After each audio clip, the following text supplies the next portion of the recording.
ក្នុងការគ្រប់គ្រងជំងឺទឹកនោមផ្អែមប្រភេទ2ថ្នាំបញ្ចុះកម្រិតជាតិស្ករតែម្យ៉ាងគឺមិនគ្រប់គ្រាន់ទេអ្វីដែលជាគន្លឹះសំខាន់នោះគឺទី1គឺរបបអាហារដែលមានផាសុកភាពគឺមានសារៈសំខាន់ណាស់ចំពោះមនុស្សគ្រប់គ្នាមិនថាអ្នកជំងឺទឹកនោមផ្អែមក្តីឬអ្នកមិនមានជំងឺទឹកនោមផ្អែមក្តីហើយអ្នកជំងឺទឹកនោមផ្អែមគឺគាត់មានសិទ្ធិញ៉ាំអាហារគ្រប់ប្រភេទដោយមិនបាច់តមអ្វីទាំងអស់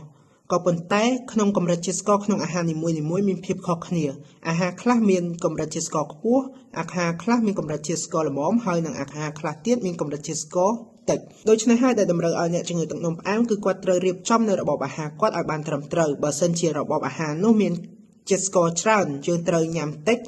បើសិនជាមានជាតិស្ករល្មមយើងត្រូវញ៉ាំល្មមបើសិនជាកម្រិតជាតិស្ករនោះមានតិចយើងអាចញ៉ាំច្រើនបានទី2ការហាត់ប្រាណក៏ជាចំណែកមួយដ៏សំខាន់ក្នុងការជួយដល់អ្នកជំងឺទឹកនោមផ្អែមប្រភេទ2ដែរការហាត់ប្រាណនោះគឺមិនមែនសំដៅទាល់តែយើងទៅក្លឹបហាត់ប្រាណឬមួយក៏ទៅជីមទើបយើងហៅថាជាការហាត់ប្រាណទេ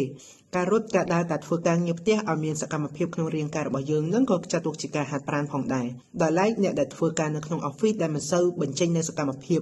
ពួកគាត់គួរតែមានការហាត់ប្រាណយ៉ាងហោចណាស់150នាទីក្នុងមួយសប្តាហ៍ឬមួយក៏មួយថ្ងៃឲ្យបានយ៉ាងតិចណាស់ក៏30នាទីដែរទី3គឺការផ្លាស់ប្ដូរនៅទម្លាប់រស់នៅអ្នកជំងឺទឹកនោមផ្អែមទាំងអស់ត្រូវតែឈប់ជក់បារីដោយសារតែបារីមិនត្រឹមតែធ្វើឲ្យកើតនៅជំងឺទឹកនោមផ្អែមទេវាក៏ប៉ះពាល់ដល់សរីរាង្គមួយចំនួនផងដែរក៏ដូចជាបេះដូងសរសៃឈាមសួតយើងជាដើមហើយម្យ៉ាងទៀតអ្នកជំងឺទឹកនោមផ្អែមទាំងអស់គួរតែកាត់បន្ថយនៅការញ៉ាំស្រាឬមួយក៏បញ្ឈប់ស្រាតែម្ដងទៅដោយសារតែស្រាសម្បូរទៅដោយកាឡូរីហើយគ្មានអាហារូបត្ថម្ភទេវាធ្វើឲ្យយើងធាត់ឬមួយក៏លើសទម្ងន់ហើយក៏ប៉ះពាល់ដល់សរីរាង្គផ្សេងផងដែរក៏ដូចជាថ្លើមជាដើម